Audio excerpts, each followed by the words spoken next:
Now to that firestorm rocking the Grammys. With just 3 days to go until the big show, Ousted Recording Academy CEO Deborah Dugan, the first female chief, says she was pushed out after exposing sexual harassment, nomination rigging, and a toxic, quote, boys club that sidelined women and minority groups. She's standing by. You see her right there. First, Amy here with a closer look at the controversy. Good morning, Amy. That's right. Good morning, George. The week leading up to the Grammys is typically cause for celebration. There are parties nearly every night. But the Recording Academy, which has been trying to clean up its act when it comes to diversity, is now firing back at those explosive new allegations. And the Grammy for Album of the Year. And the Grammy goes to? And the Grammy goes to? Music's most anticipated night fastly becoming music's biggest scandal. With just 3 days to go till the Grammy Awards, former Recording Academy CEO and President Deborah Dugan dropping bombshell allegations in a discrimination complaint against the Recording Academy of Arts and Sciences, calling it a boys' club that puts their financial interest above the Academy's mission. In a 46-page complaint, Dugan alleges that the voting process behind the awards is ripe with corruption, involving secret committees, which she claims push forward artists with whom they have relationships. A practice Dugan alleges last year affected artists like Ed Sheeran and Ariana Grande, who she claims both failed to get nominations for Song of the Year, in part because of favoritism and conflicts of interest. Dugan claims the board even manipulates the nominations process to ensure that certain songs or albums are nominated when the Grammys producer wants a particular song performed during the show. In the complaint, Dugan also highlighting what she calls the Grammys' long-standing struggle with gender inequality and lack of diversity when it comes to the most prestigious awards, like Album of the Year, saying those awards rarely go to R&B stars like Beyonce or Kanye West, but instead the winners tend to be in the rock, country, and pop genres. Can't possibly accept this award. My artist of my life is Beyonce, and this album for me, the Lemonade album, was just so monumental. Beyonce, it was so monumental. Dugan, the Academy's first female CEO, also says she was sexually harassed by the Academy's general counsel, who categorically denies her allegations, and also accuses her predecessor, Neil Portnow, of sexually assaulting a female recording artist, allegations he says are ludicrous and untrue. The Recording Academy firing back, alleging it was Dugan who created a toxic and intolerable work environment, adding it immediately launched independent investigations to review both Ms. Dugan's potential misconduct and her subsequent allegations. Overnight, women on the executive committee of the Recording Academy calling the allegations deeply disturbing and heartbreaking, adding, "We would not have taken precious time away from our families and careers if we felt that it was a boys' club." George? Okay, Amy, thanks very much. We are joined now by Deborah Dugan, along with her attorney, Doug Wigdor. Thank you both for coming in this morning. Well, the battle's pretty well joined right here. Let's start where Amy left off. Those women on the executive committee said this is just not a boys' club.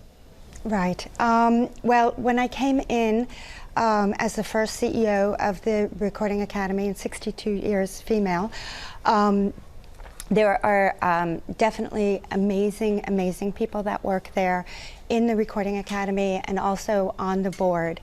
But at the very onset, in fact, under the guise of a work dinner, I was propositioned by the general counsel, entertainment lawyer of enormous power in the industry. Mr. Katz. Yes. He categorically denies those allegations, says you got the dinner completely wrong. Yes, well, starting with calling me babe and saying how attractive I was and pretty I was. You know, the evening went on to, you know, a kiss, trying to kiss me, and all the way through, I felt like I was being tested in how much would I acquiesce.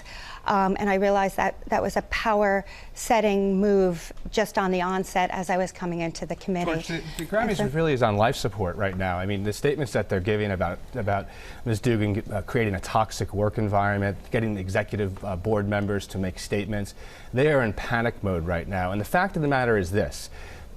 Deborah, right here, she worked for 8 years as an executive at EMI. She worked for 8 years as a president at Disney. She worked for 8 years for Bono at Red, raising hundreds of millions of dollars to eradicate AIDS. She never once filed an HR complaint, and there was never once an HR complaint filed against her. I understand that, but one of the things the Recording Academy says, and I appreciate you bringing that in, the Academy says it's curious that you never raised these allegations that you raised in the last week until a week after you were accused of bad conduct yourself. No, all along I had been bringing up what was happening, and all along the... You didn't file a motion like that, a formal complaint. No, she did. She filed a formal complaint. Yes, I did. She filed a formal complaint, and that's when she was placed on administrative leave for the first time over a completely innocuous complaint by a woman who's being represented by a law firm that represented Harvey Weinstein.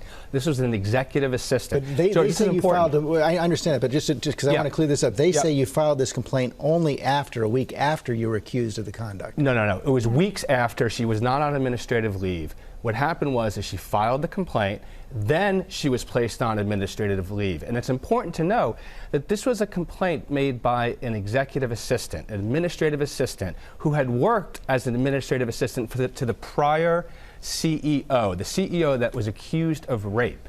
And she comes in as the CEO. She's paid less than the prior 2 male CEOs. And she's there now, and she wants to have her own. She wants to have her own assistant, like every other CEO in corporate America. She's the only CEO in corporate America that would be placed on an admin leave. You also wrote in that complaint, I'm writing this note not for you to take any action at this time. Why didn't you want them to take action if the charges were so serious? Because I actually wanted to make change from within. I moved across the country. I had a great job. I believe in what the Recording Academy should stand for artists. And I was trying at each step to take a deep breath and say, okay, I can make a difference. I can fix this. I can work with this team. And when I first started, and at that first meeting with Joel, there was also a board meeting, and I found out that there was a rape allegation against the former CEO that had not been brought to the attention of the board. He denies that as well. Well, he doesn't deny that there was a rape allegation. He denies that he committed rape. Let's get to the broader complaints you're making as well. You said you wrote that the Grammy voting process is ripe with corruption. So are you saying that when we're all watching the Grammys this Sunday, we should be thinking the fix is in, this is rigged? I'm saying that the system should be transparent and that there are incidents of conflict of interest that taints the results. I couldn't say more positive things about all of the nominations and everybody that performs, and oh my God, I hate that I'm in this situation because I'd much rather be here talking about the artists and the music. But I can't help but have to say there are conflicts of interest that go on. And I want to talk about one of those specifically because it's pretty startling complaint. You write in the 2019 Song of the Year process, quote, one artist who initially ranked 18th out of 20 in the 2019 Song of the Year category ended up with a nomination. This artist was actually permitted to sit on the Song of the Year nomination committee. Incredibly, this artist is also represented by a member of the board. Who is this person? Yes.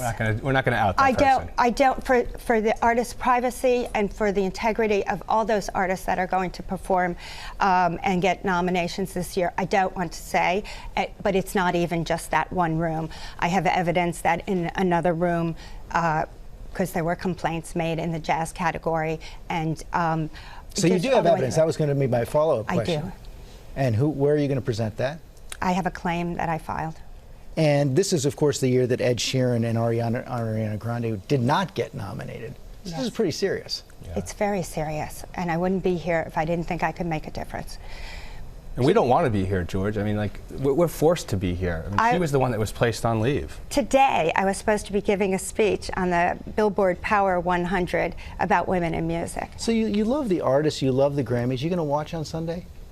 I am. It's gonna, I am. I worked very hard on the show, and I love the artists that are going to be performing, and I love all those that are nominated that don't get the honor of being on the show. So we can all watch in good conscience as well? Yes, I think so. Thank you for joining us.